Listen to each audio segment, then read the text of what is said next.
Hello YouTube, welcome back to another video, and today we're going to be playing Highway Blossoms. Last time where we left off, we were here.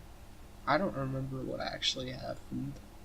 But I think I could get the idea by playing for a minute like I usually do if I forget stuff. So let's get to it. The glow from the half-open skylight creeps in from above and shines down a strand of light onto the blanket. It divides the bed into two, slowly spreads across the room, casting off the morning shadows. My palm is warm and sweaty. Knees weak, arms are heavy. Vomit on his sweater already. My palm is warm and sweaty. Moving my fingers reveals my hand is still interlocked with Marina's. She never let go. I turn my face over and she's still sleeping, curled on her side and laying on her arm, just like so she's been holding onto my hand. Soft and rhythmic, right? Her breath brushes against my face. If I could, I'd watch her for hours, try not to wake her up. I unchain my fingers, wiggling them until numbness sets in and pricks away from my sleeping hand. Marina's nose wrinkles and then steadily breath stops. Swallowing, her eyes flare open, she smiles. The day first words slip out of her with a yawn. Morning. Sorry, did I wake you up? She snuggles in closer and takes a deep breath, keeping her wide You sleep eyes okay? open. God damn it. After the first wave, Marina seemed unsure for a bit, but when I look at her now, none of that is there anymore. She's completely trusting. It's a little terrifying that I gained trust so fast, especially since we revolved around each other for so long. That kind of trust, that kind of responsibility is a very special thing. I had it with Gramps, and now Marina has given the same thing to me. From taking her to the gas station, finding treasure, and even fending off weirdos, she put trust in me to be responsible for all of it. Sometimes I wonder if I deserve it. Sometimes I have moments where I know I don't. Like when I find some lousy treasure, when I can't find some lousy treasure, like when I'm not around to help her out of a jam, like when nothing I can do to save someone no matter how hard I try, like when I just can't function. Like last night, Marina picks up on my silence and expression fades from trust to concern. Something wrong? Nah, it's all good. Slept fine. I lean over to kiss her forehead, but pull back halfway. Ripping off the blanket, I leap out of bed and stretch.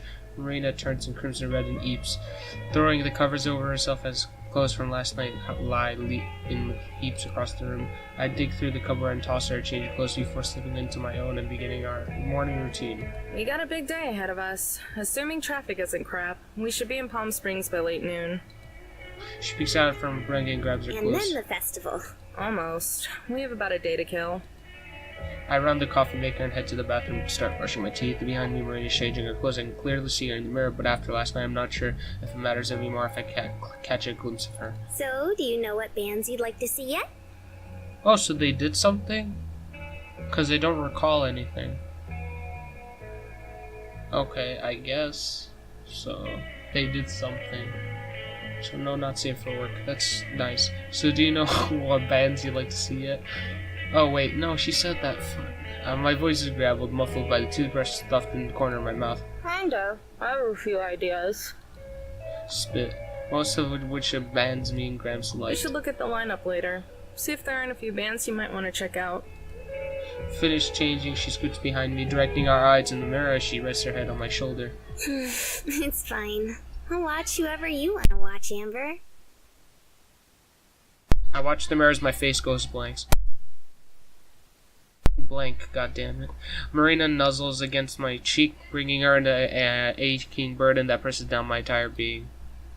Why does she believe in me so much even when I'm such a wreck? The coffee maker beeps, saving me from being crushed in my own thoughts. I rip myself away from her. Anyway, get ready. We're gonna hit the road as soon as you're done. I rush to the sink, steam rises out of the cup, and a shaky hand pours the coffee, splattering most of it onto the counter. Steadying myself doesn't work, my body won't listen. The burning coffee splashes on my skin as I wrench it to my mouth. It scalds my tongue and blisters down my throat, and pain sizzles all the way to my stomach. I gasp out a short scream, my muffle in my hand, with tears forming, and I turn to make sure Marina didn't hear it over the running water.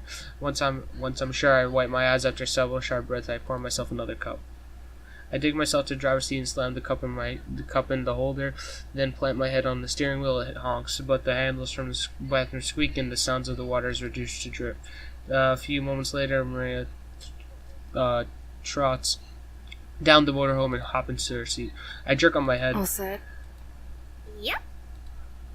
But are you sure nothing's wrong? For forcing a smile, I turn the key and put the Don't RV worry, into drive. everything's fine. Just a little tired. Marina studies me for a few seconds and then shrugs. Look out the window happily, staring at the giant thermometer outside. I pick up Grant's favorite tape and put it on the player, still while staring at Marina. Frowning, I catch a glimpse of myself in the rearview mirror. Please don't hurt her, please. Nice. Oh, and it says here that there are giant dinosaur statues just up ahead. Oh, that's great. Everything she's been saying for the past few hours has been zooming right past me. It's not that I just don't understand. I've read the guidebook she's pointing to about 1,000 times as a kid, but it's all drowned out by music and constant thinking. The drive hasn't done much to soothe the budding anxiety inside me. In fact, I'd say it just made it worse. As you can see, she's frowning, so it's kind of sad. After 4 states worth of desert and endless stretches of road, it's maddening to see how I'll get mauled over the overpasses and slowest, most painful, rage-inducing traffic I've ever seen. With nothing but Grant's tape to keep me grounded, it's been a battle not just to not go mental. My mind keeps wandering back to Marina, how we're together, what exactly that means. I trust my responsibility. The more I think about it, the more I... Oh, wow! Amber, look at how white the sand is. It's just like snow. Her observations haven't been helping either.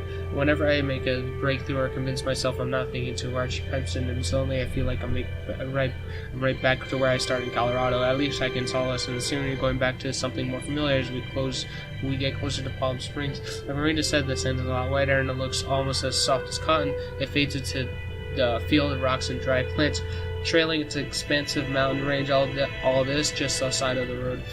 It feels like the kind of desert people wander around and go crazy, and something I can much sympathize with. After all, wandering around in the desert is going to crazy how I met Marina. That said, send this trust and responsibility were sown. At least I think that's how she trusts me, because I helped her. As though it's the next few weeks that built upon convolving in something maybe even greater than that. Marina becomes important to me, so I had to protect. Whoa, look at all the windmills. The way she said windmills, let's go back. Whoa, look at all the windmills. Windmills? God damn it. Marina can't even say windmills. I clenched down on the steering wheel. By doing what we did last night, did I betray a sense of the greater than trust? She saw me crying, she covered me, and I made a move, and, oh god. The realization is punching the guy. I want to steer her off the side of the road and hurl my guts out. I used Marina. Amber, look. She tugs on my sleeve and points out the window. As far as I can see in the hazy distance, our army of windmills line and the sand stretch all the way to the hilltops. Their wind spin down in a unison, cycling with a steady wind. It's enough to snap me out of it, at least for a few seconds, but once the intentional novelty wears off, I'm right back to where I've been for a few hours. I've never seen so many. Marina sounds completely blown away, enchanted even. It's cute, but I think it's really think it is, though. Hey, do you think we could actually be quiet for a little while? Okay. Oh, sure, that's fine. Thanks. She goes back to looking out the window, going into the music, so pure and innocent. As I took advantage of it, is that I've been doing this entire time, using her to make myself feel better? Don't even consider about it, but it adds up. I was lonely, I didn't have anyone else, so I'll keep her picture. I've constantly used her to curb that, all while telling myself I'm just helping and protecting her. Then I convince myself more, helping to forget about most person in the world to me.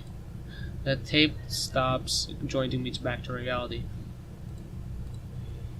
I eject it and flip it around, flipping with the tape as I shove it back into the player and press play. It starts off the same as always, the same static, the same first note, everything. But as soon as the audio starts to slip, something like sliding out of the tape, the more music jarbles into something distorted and ugly, speeding up, slowing down, and going backwards all at once. I frantically push the eject tape over and over, but it's too late. The deck spits out the tape, and a string of tattered ribbon tangled around it.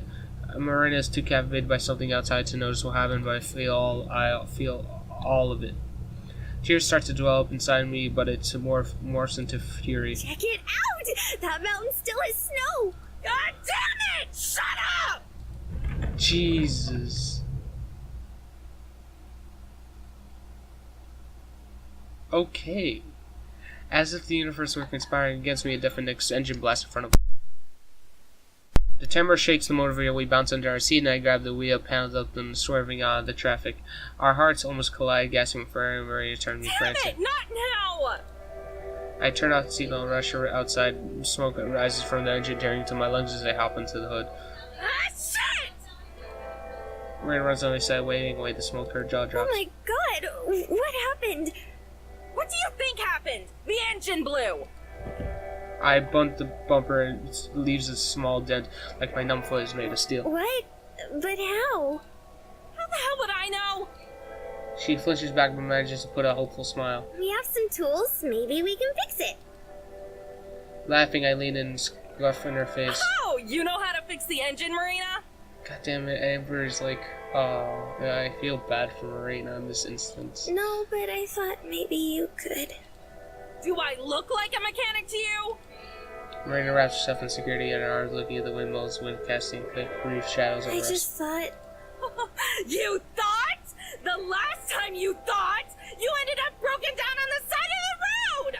So maybe it would be better for the both of us if you continued not to think! She can hardly look at me. She hears lower. Sorry for the interruption. Her lowers to the fragile whisper, crackling as she speaks. I just wanted to help. Unless you can magically pull a phone out of your ass and call a tow truck, then you can't! And even if you could, you would probably just let it get stolen! No response. You want to make yourself useful? Go back into the RV! Miranda keeps her eyes to the ground without saying another word. She sinks back into her seat. I sigh and space myself out in front of the roadway, my hands back and forth. For the car speeding by, ignoring my signal. Even I can't follow my own stupid advice. Oh, I feel bad. Yeah, alright. I understand. Okay, let's just pause for a minute.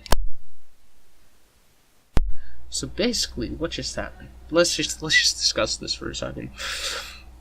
Amber lost her shit Amber just lost her shit. That's insane. I feel bad for Marina in every single way possible. It's not her fault whatsoever. It's just Amber lost her shit. Jesus. And also that timing with the motorhome being broken. Wow, fucking perfect timing, am I right? Wow, that was insane. Thanks. I'll take a record. I set the phone down and sit on the bed that's tied to my hands. Hotel sheets are surprisingly soft, a hell of a lot softer than the stiff rags I've been sleeping on lately. Downtown Palm Springs, a 5-star hotel. We're lucky they had a vast city, let alone checked us in late. Of course, the gold nugget can go a long way in the art of persuasion. I've had a spung for a cheap hotel, but every place is no visiting signs lit up, and well, I guess I just wanted to pamper Marina one last time, especially after earlier, especially before I was about to do. The bathroom door creaks open. Marina walks out. The carpet her eye are still damp and drippy. Noticing me, she stares down, avoiding eye contact. I do the same, letting the silence take over the room once it's forced to say something. How was the shower? It was nice. Got hot really fast.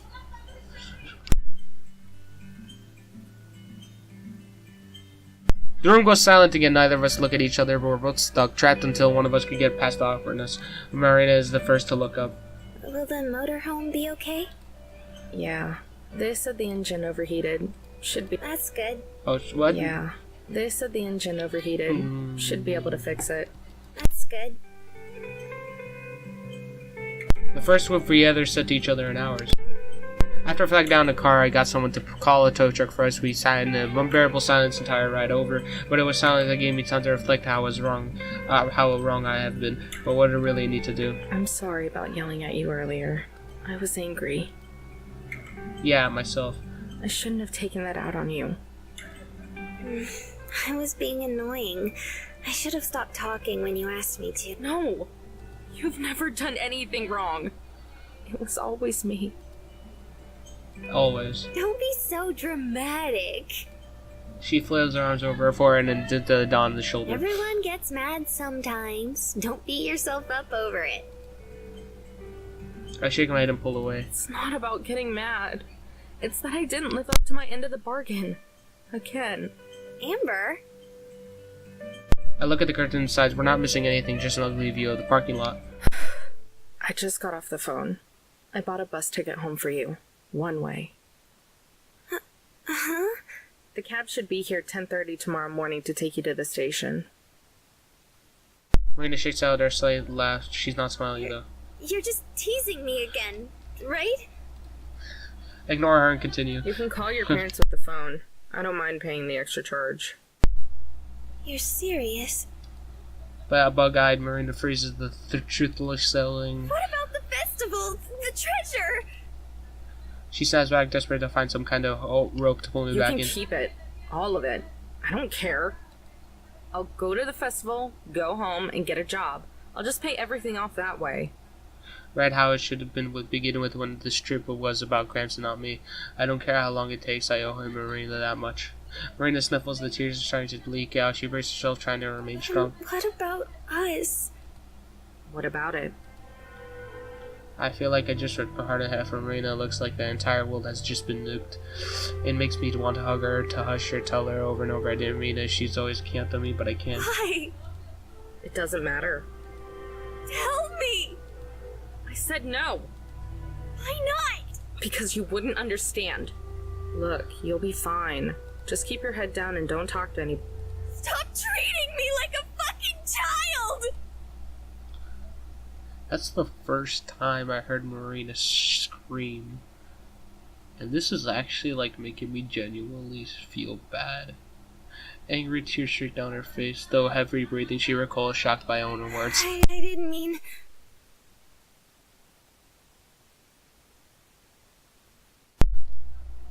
She steps closer and strokes me, turning my face to hers as I hide my watery Amber, tears. please, don't do this.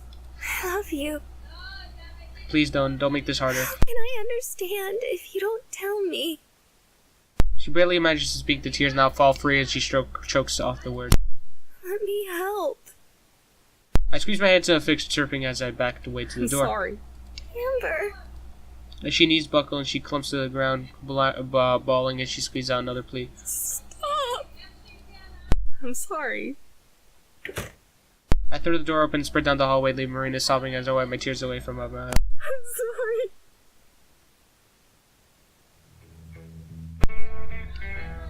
I think we should leave it there for two reasons. One of them being freaking what just happened, and second of being stuff in real life. Yeah, okay. So I hope you guys enjoyed. Fucking Jesus, that was something for sure. That was actually really sad. It made me genuinely feel bad for both of them. Damn, I wonder what's actually gonna happen though.